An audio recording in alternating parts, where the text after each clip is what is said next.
Hi. Okay. Has there ever been a time when someone hurt you? I mean, seriously crushed your spirit? Think back to a friend who broke the girl code, or a close family member who might have let you down. I'm sure the pain lingers, am I right? At least to some capacity. What if I told you that holding on to that ache will only make it worse? We tend to believe that by holding on to our anger and discomfort with those who wronged, we can somehow deflect the pain back onto those who caused the hurt. As a society, we're so prone to thinking that this form of self-preservation is payback to others who do us wrong. What most people don't realize is that forgiveness isn't just about looking past others and their ways. It's actually for you. Forgiveness is healing and not a weakness. In hindsight, choosing forgiveness is real strength. Holding on to anger and refusing to forgive can damage your relationships, and as that resentment builds, it can drive a wedge between you and your inner peace. I too have faced some of my own toughest moments that taught me the value of forgiveness. Those experiences helped me grow even when it wasn't easy. Forgiveness is how we begin to heal.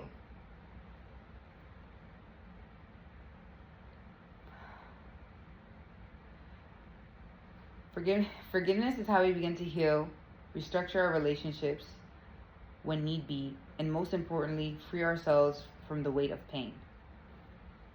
Today, I want to persuade you to choose forgiveness because it is one of the most powerful healing journeys you can make for your mind, your health, and your spirit. Now that we understand the essence of forgiveness, let's talk about why holding on to resentment holds us back. There are many who struggle to let go of resentment after being hurt or disappointed. But when we hold on to these feelings from being let down, carrying that pain only causes more harm. The truth is, some of us wear resentment like a shield as a way to protect ourselves when we feel compromised.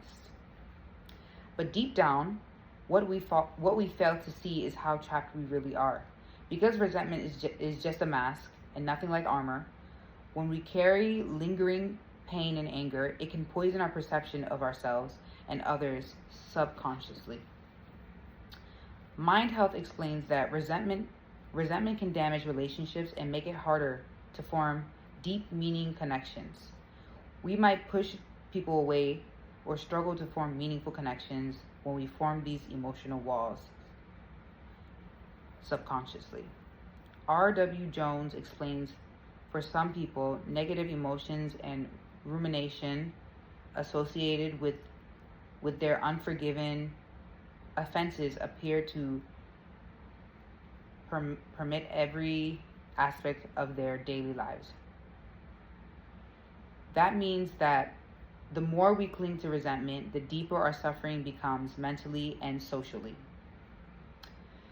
Forgiveness isn't about excusing or putting up with harmful actions that others may have shown you. It's a positive space you create and personalize for peace, tranquility, and reflection. Inner peace has the potential to turn things around in many aspects of life. Forgiveness promotes healthier communication. It equips us to resolve conflict, rebuild trust, and set healthy boundaries that protect our well-being. Jones Ross explains that withholding forgiveness is unhealthy,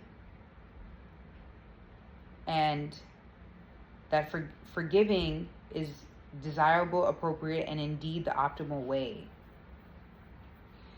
Jones Ross and colleagues remind us that withholding Withholding forgiveness isn't healthy. It holds us back.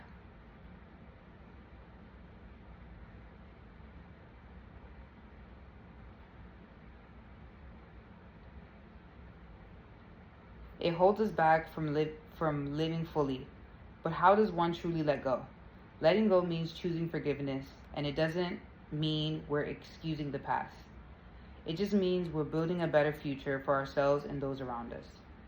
In conclusion, as you move through life and face emotional pain, it's important to understand the emotional and mental benefits of forgetfulness. Forgiveness. It's not easy, but it's essential. Letting go of resentment allows us to reclaim our peace, strength, our relationships, and moving through life resiliently. I challenge you today to think of something or someone you've held on to for quite some time and show them some empathy. It's a slow but sure road this way to forgiveness.